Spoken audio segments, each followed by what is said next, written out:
Dahlia Jennings had seen all kinds of passengers in the backseat of her taxi, but none quite like the man who collapsed into it that rainy Thursday night. His shoulders were tense, his jaw tight, and his stormy gray eyes, ones that should have belonged to a man with the world at his feet, instead looked painfully lost. "Where to?" she asked, glancing at him through the rearview mirror. "Anywhere," he muttered, running a hand through his dark, tousled hair. He was dressed in a crisp black suit, but the loosened tie and undone top button told her he had given up on whatever formal event he had just left. She frowned but pulled away from the curb. "All right, well, anywhere isn't really a place, so I'm gonna need a little more than that." He exhaled sharply, as if realizing she was right. "Just drive for a bit." Dahlia drove in silence, the hum of the engine and the distant sound of raindrops tapping against the windshield filling the air between them. Something about him intrigued her. He wasn't just another rich businessman looking to drown his sorrows in a bar. There was something raw in his expression, something broken. "You look like you could use a drink," she finally said. A small, humorless laugh escaped him. "You have no idea." She pulled into a quiet diner on the outskirts of town, the neon sign flickering in the rain. "They make a mean cup of coffee here," she said, turning to look at him. "And I think you need something stronger than whiskey tonight." He hesitated, then sighed. "I don't even know your name." "Dahlia," she said. He studied her for a moment before nodding. "Sebastian Thorne." She had no idea she was sitting across from a man worth millions. To her, he was just another lost soul in need of a little kindness. Inside the diner, Dahlia ordered 2 coffees and slid into the booth across from him. "So," she said, wrapping her hands around the warm mug. "You want to tell me why you looked like your whole world was crumbling back there?" Sebastian stared at the dark liquid in his cup before shaking his head. "Let's just say, sometimes, no matter how much you have, it still feels like you have nothing." Dahlia arched a brow. "Money problems." He let out a short laugh. "Not exactly," she shrugged. "Well, for what it's worth, I've learned that life's a lot easier when you have someone to talk to, even if it's just your taxi driver." Sebastian looked at her then, really looked at her. She wasn't like the people he usually surrounded himself with, those who smiled too wide when they saw his wealth, who measured their words around him, who only saw the Thorne name instead of the man beneath it. But Dahlia was different. "You ever feel like you're running, but you don't even know where you're trying to go?" he asked. "Every day," she admitted. "But at least I know where I started, do you?" He opened his mouth, then closed it. No one had ever asked him that before. For the first time in a long time, Sebastian felt like he could breathe. Sebastian stirred his coffee absent-mindedly, watching the steam curl against the dim lighting of the diner. Dahlia had a way of making silence feel comfortable, which was rare in his world. People usually filled the quiet with empty words, trying to impress, to negotiate, to gain something. But she just sat there, sipping her coffee, waiting. It was unnerving in a way he hadn't expected. "You run a taxi full-time?" he asked, leaning back against the worn leather booth. Dahlia exhaled through her nose, amused. "You say that like it's a bad thing." "Not at all," he replied, watching her closely. "Just curious." She tilted her head slightly. "It pays the bills, gives me a front-row seat to all kinds of interesting people." Sebastian considered that. "And where do you want to be? Long-term, I mean." Dahlia tapped her fingers against the side of her mug. "You ever notice how people always assume you're trying to be somewhere else, like what you're doing right now isn't enough?" She met his gaze, a flicker of something stubborn in her expression. "Maybe this is where I want to be." That caught him off guard. In his world, ambition was everything. No one was ever satisfied. They were always climbing, always reaching for more. But here was Dahlia, comfortable in her own space, not chasing something bigger. It was foreign to him, almost baffling. "I didn't mean to offend you," he said. "You didn't," she replied, studying him. "But something tells me you don't stop to breathe very often. You keep moving like you're afraid of what'll happen if you stand still." Sebastian tensed.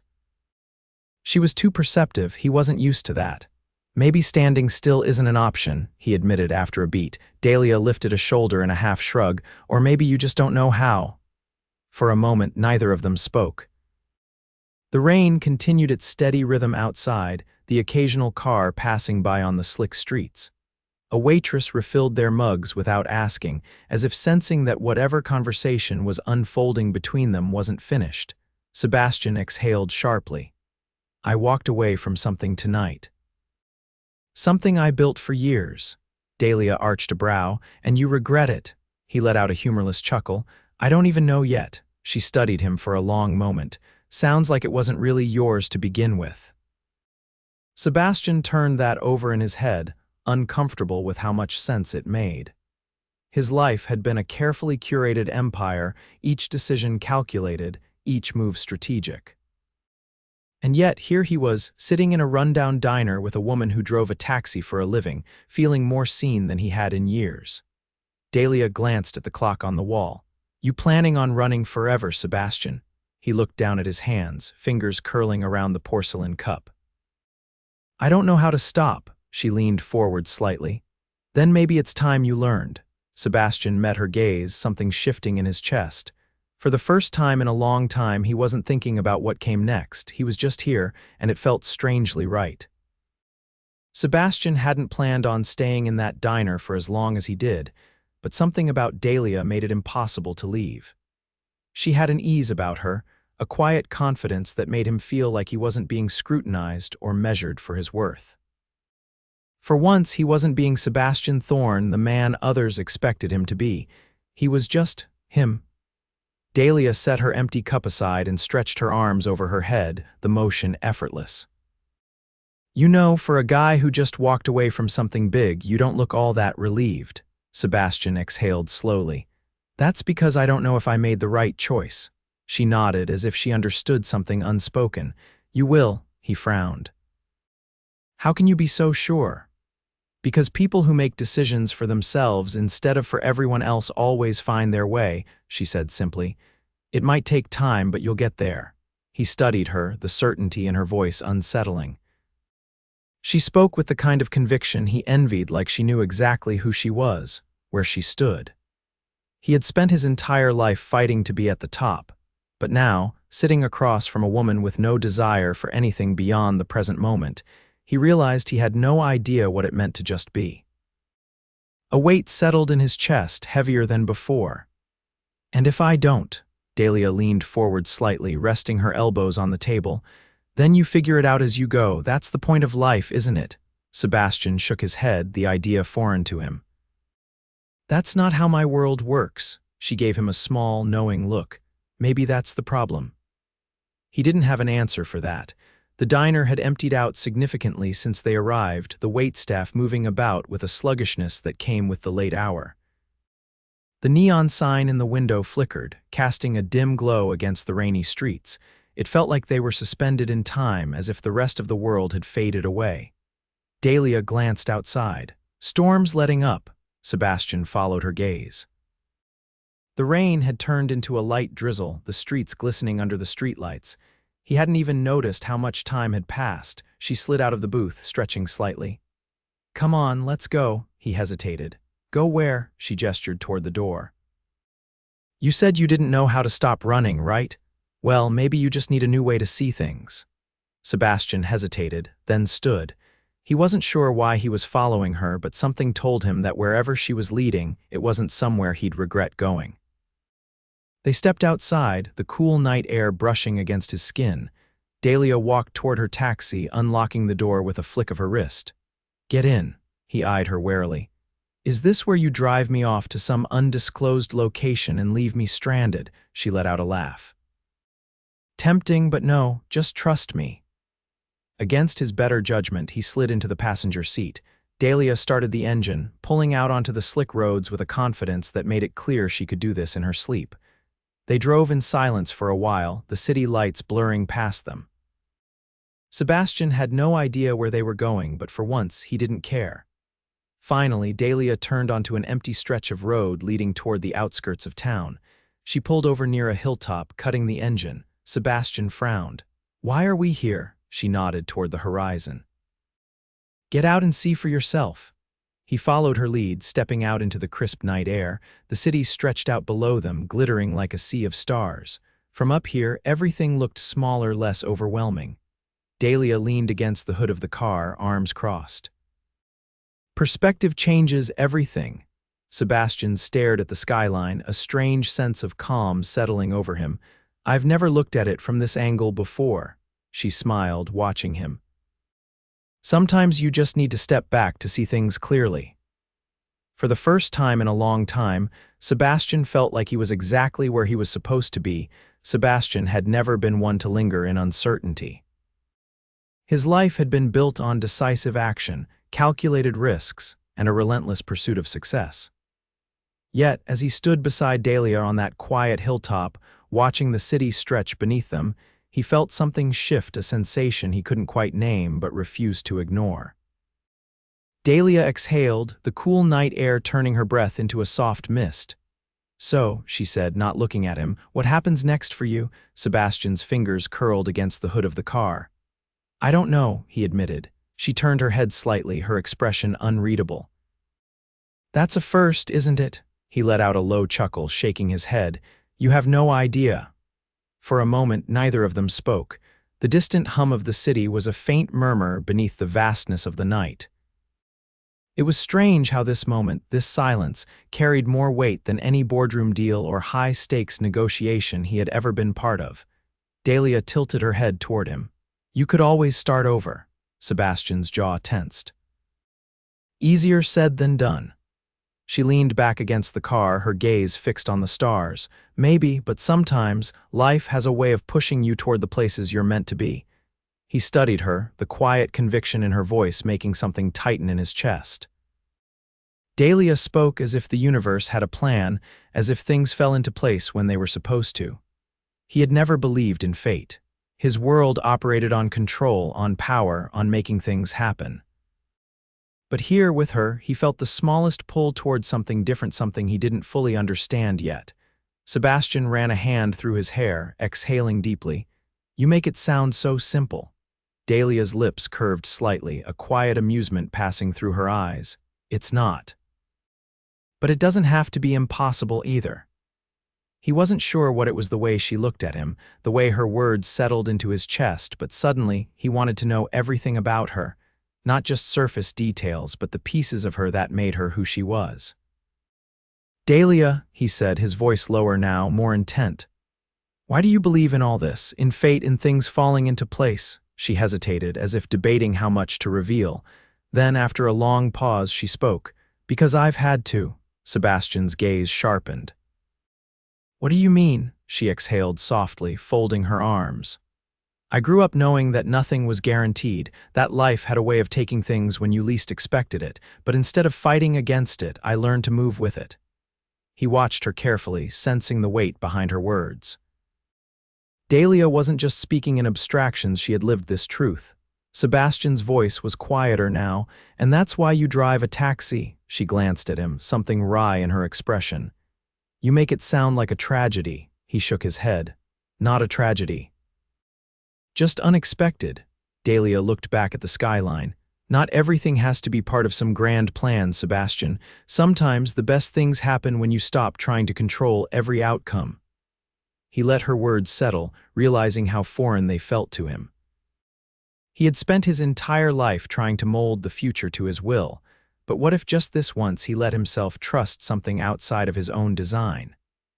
The wind stirred around them, cool against his skin, and when he turned to Dahlia, he realized she was already watching him. There was something unspoken between them now, something neither one of them had fully acknowledged but both could feel. Sebastian took a step closer, his pulse steady but heavy. "What if I don't want to go back to the life I had?" Dahlia studied him, her expression unreadable. "Then don't." The simplicity of her answer made his chest tighten. It wasn't that easy, was it? But as he looked at her, at the quiet certainty in her eyes, Sebastian realized that maybe, just maybe, it could be. And maybe, for the first time in his life, he was ready to take a risk that had nothing to do with power or wealth. Maybe this time it was about something real. Sebastian had never spent an entire night with a stranger before. But as dawn bled across the horizon, casting soft amber light over the sleeping city, he realized Dahlia no longer felt like a stranger. They had stayed on that hilltop for hours, watching the world shift beneath them, speaking in fragments that somehow pieced together into something whole. And now, as she drove him back toward the heart of the city, he found himself reluctant to let the moment end. The streets were slowly waking as she pulled up to the curb outside an old stone building. He recognized it well. His penthouse was at the very top.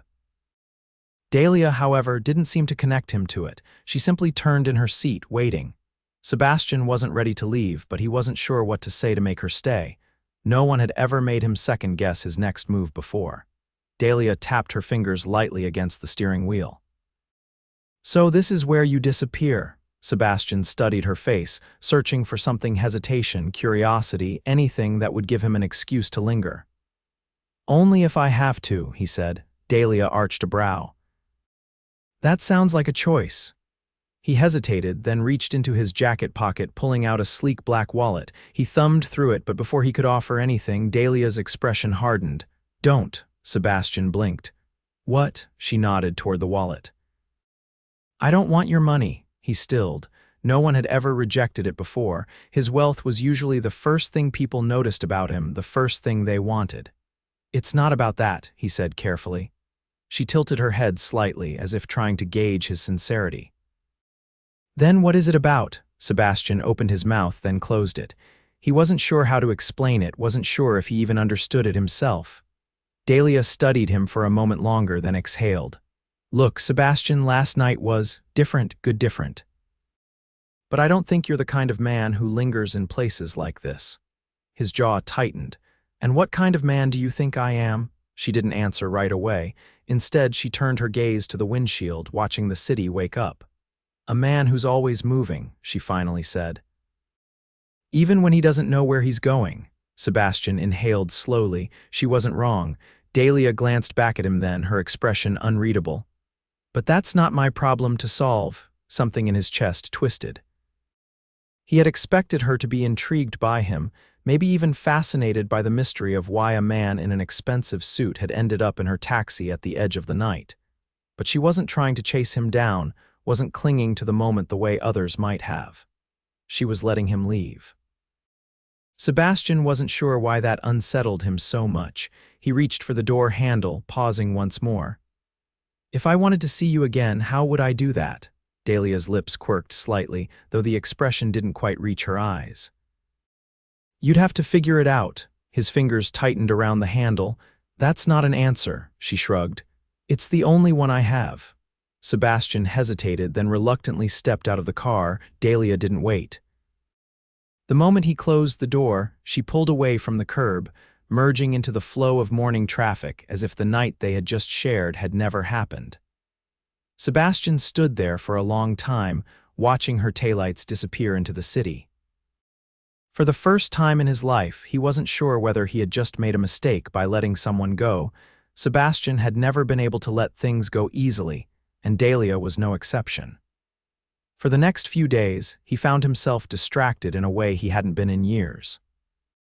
His phone buzzed with calls from investors, emails demanding his attention, and meetings that should have consumed his focus. But all he could think about was the woman who had driven him through the rain, the woman who had treated him like just another lost soul instead of a man who was used to commanding the world. He had walked away from a life he had built from the ground up, and for the first time, instead of rushing to construct something new, he found himself wanting to chase something real. Dahlia. Finding her wasn't as simple as making a phone call or writing a check. She had left him with nothing to track her by, no easy way to pull her back into his world. If he wanted to see her again, he had to do it on her terms, so he did the only thing he could think of. He went searching. Sebastian didn't ask his assistants to locate her. He didn't use his name to open doors. Instead, he spent hours walking through the streets, watching for the familiar yellow cab, scanning the faces of drivers as they idled at red lights. He didn't know what he would say when he found her, only that he had to. And then, on a quiet evening just as the sun was setting, he saw her. She was leaning against the side of her taxi, arms crossed as she watched the traffic pass by. The sight of her hit him harder than he expected. There was no pretense with Dahlia, no carefully crafted persona. She was exactly as he remembered, grounded, steady, and completely unaware of the way she had unsettled everything inside him. Sebastian didn't hesitate. He walked straight toward her, and when she finally noticed him, her eyebrows lifted in surprise. "I have to admit," she said, tilting her head slightly, "I didn't think you'd actually figure it out." He stopped in front of her, hands slipping into his pockets. "You didn't make it easy." "I wasn't trying to." Something about the way she said it made him want to smile. Dahlia watched him for a moment before speaking again. "So, what now?" Sebastian hadn't planned what he would say, but the words came easily. "I don't know what comes next. But I know I don't want to spend another night wondering what would have happened if I hadn't found you." Her expression softened, but there was still caution in her gaze. "I don't fit into your world, Sebastian." He shook his head. "Maybe I don't want that world anymore," Dahlia exhaled, studying him. "You say that now, but what happens when the dust settles, when the pull of everything you left behind comes back?" Sebastian took a step closer, his voice quieter now. "Then I'll keep choosing this." "Choosing you?" She blinked at that, as if she hadn't expected the certainty in his voice. For a long moment they stood there, the city humming around them, the air thick with something unspoken. Then, finally, Dahlia let out a slow breath, a small smile tugging at the corner of her lips. "Well, I guess that means I should see where this goes." Sebastian felt something settle inside him. For the first time in his life, he wasn't chasing power or control. He was chasing something real, and it felt exactly right. Months passed, and Sebastian never once looked back. He didn't return to the boardrooms, didn't reclaim the empire he had walked away from. Instead, he built something new, something that wasn't about power, but about purpose. And through it all, Dahlia was there, steady as ever, reminding him that life didn't have to be a constant race. One evening, beneath a sky painted in hues of gold and violet, Sebastian stood with Dahlia on the same hilltop where everything had changed.